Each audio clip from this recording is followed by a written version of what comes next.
Hali hech kim tanimaydigan zaxira o'yinchisi 10 daqiqada 2 ta gol urgan edi.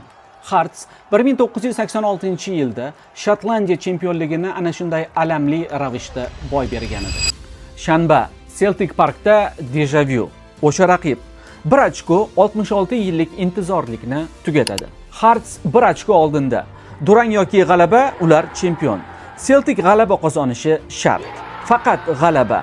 Ikkala klubda ham 6 ta o'yindan iborat g'alabalar seriyasi. Forma teng. Tarix esa yo'q. Celtic bosh murabbiyi o'z maydonida oxirgi 5 yil ichida 3 marta chempion bo'lgan. Durang kerak bo'lgan klubni bu stadion qanday ahvolga solishini juda yaxshi biladi. Hearts ham anoyi emas. Ular peshqadamlikni fevral oyidan beri hech kimga bermay kelishadi. Keti uzilmayotgan 6 ta g'alaba. Yana bitta shunga o'xshash tur qoldi.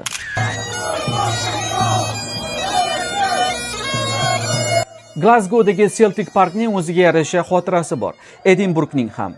Hech kimning egardan tushkisi yo'q. Durang yoki g'alaba 66 yil tugaydi. Mag'lubiyat hali aytib o'tganimiz zaxiradan tushib, 2 ta gol urgan futbolchining ismini yana uzoq yashatadi. Shu sababli ham ko'zingizni uzmang. Ta'qibda qoling.